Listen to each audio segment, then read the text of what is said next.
అంటే ఇప్పుడు మన హిందూ రాష్ట్రం కావాలా, హిందూ రాష్ట్రం ఉందా అనేది పక్కన పెడితే, మన విదేశీయులు పాలించారు మనకు. అంటే భారతం మొత్తము రాజ్యాలుగా విభజించి పాలించుకున్నారు. అప్పుడు అన్ని మతాలున్నాయి గదా!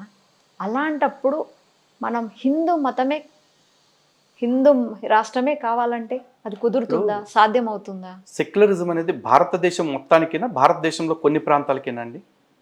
భారతదేశం మొత్తానికి గదా! మొత్తానికి కదా. హ్మ్. చట్టం ముందు సమానత్వం విషయంలో కూడా చూసుకుంటే కుల, మత, భాష, ప్రాంత, యెస్. లింగపరమైన వివక్షలు ఏవి యెస్. ఉండకూడదని చెప్తున్నారు. అవునా? అవును. కానీ ఒక రాష్ట్ర ఉద్యమం నడిచింది. నీళ్లు, నిధులు, నియామకం, స్వపరిపాలన అనే నినాదంతో. అవునా? అవును. మన ప్రాంతం వాళ్ళే మన ప్రాంతాన్ని పరిపాలించాలి అని అనుకోవటం అది రాజ్యాంగ విరుద్ధం కానప్పుడు, నా ధర్మం వాళ్ళే నా దేశాన్ని పాలించాలి అని నేను కోరుకోవటం మాత్రం ధర్మ విరుద్ధం, రాజ్యాంగ విరుద్ధం ఎలా అయిపోతుంది సడన్గా? హ్మ్.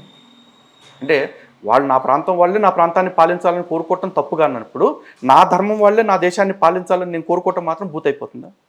హ్మ్. ఇది తప్పైనప్పుడు అది కూడా తప్పవ్వాలి. దీన్ని ఖండించే ముందు దాన్ని కూడా ఖండించండి. మరి దాన్ని సమర్థించి దానికి అందరూ జెండాలు పట్టుకున్నప్పుడు మరి దీనికి ఎందుకు పట్టుకోరు? దీనికి కూడా పట్టుకున్నాం, హ్మ్. గొడవ ఉండదు. ఓకే. అన్న హిందూ రాష్ట్రం ముందే ఉందన్నారు మీరు.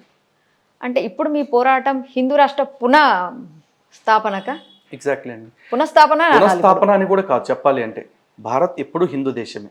ఓకే. అయితే ఈ హిందూ దేశము అనేది ప్రతి ఒక్కళ్ళు ఒప్పుకునేది కావాలి, ఒప్పుకోవాలి. అలా ఒప్పించడమే హిందూ రాష్ట్ర సాధన. కొత్తగా దీన్ని హిందూ రాష్ట్రంగా ఎవరు మార్చే పని లేదు. భారత్ ఎప్పుడు హిందూ రాష్ట్రమే. భారత్, ఇండియా అనే టైటిల్ అంటేనే హిందూ. హ్మ్. ఇప్పుడు అందరూ అడిగేది జనరలైజ్‌గా అడుగుతున్నానా? హిందూ రాష్ట్రం వస్తే మనకు ఒరిగేది ఏంటి? చెప్తున్నా కదండి. ఫస్ట్ స్వయం పాలన. ఏదైతే బ్రిటిషోడు పోతూ పోతూ మనకి పరిపాలన అప్పజెప్పకుండా అధికార మార్పిడి చేసి ఇక్కడ వాడికి అనుకూలంగా ఉండే వాళ్ళని పెట్టుకుని వెళ్ళిపోయాడు అనేది చాలామంది మాట్లాడే మాట. నా భావన కూడా అది.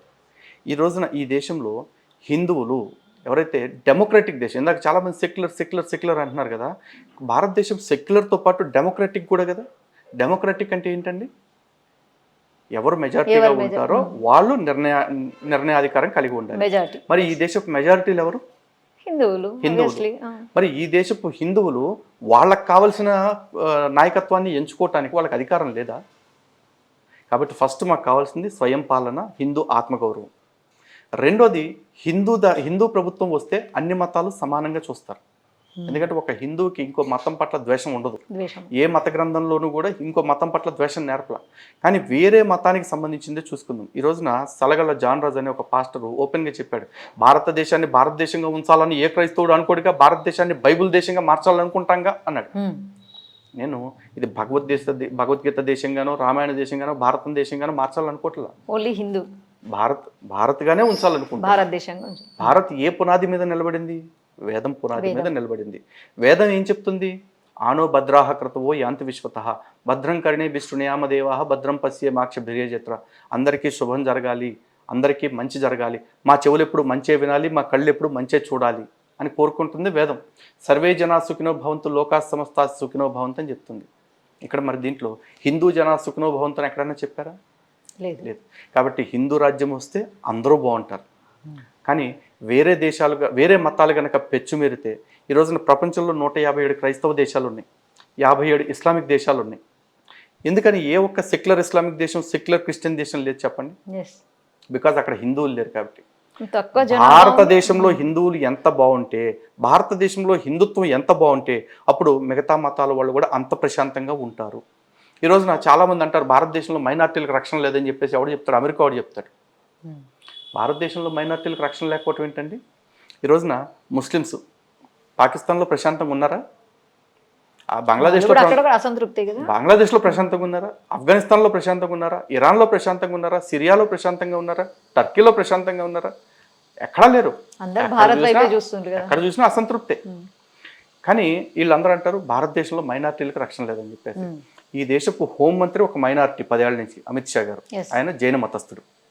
ఈ దేశంలోకెల్లా అత్యంత సంపన్నుడైన అదానీ ఒక జైనుడు.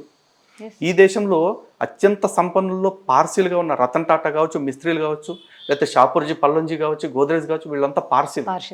1% కంటే తక్కువ జనాభా ఉన్నవాళ్ళు. స్మృతి ఇరానీ మొన్నటిదాకా HR మినిస్టర్గా చేశారు, ఆవిడ పార్సీ.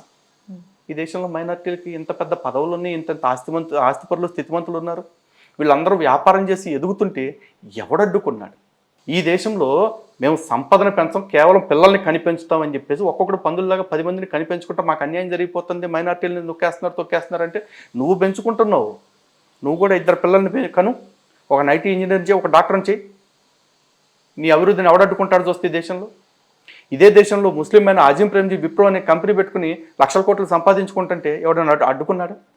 కానీ చాలామంది ఏం చేస్తారంటే అసలు ఈ దేశానికి మీరు ట్యాక్స్ ఎందుకు కట్టాలని ట్యాక్స్ ఎగదొబ్బే బేరాలు ఏవైతే ఉన్నాయో పూల వ్యాపారం, పళ్ళ వ్యాపారం ఇట్లాంటివి చేసుకుంటూ బతికేస్తున్నారు. తప్పు మీ దగ్గర పెట్టుకుని మా మీద పడి ఎడితే ఏమవుతుందిరా? నువ్వు ఫస్ట్ వ్యాపారం తిన్నగా చేసుకొని నీ పిల్లల్ని తిన్నగా చదివించుకో. అప్పుడు నీ ఆడపిల్లలను అరబ్ దేశాల షేకులకి అమ్ముకోవాల్సిన అవసరం లేదు. సో ఈ దేశంలో మైనార్టీలు చాలా బాగుంది కేవలం భారతదేశంలోని.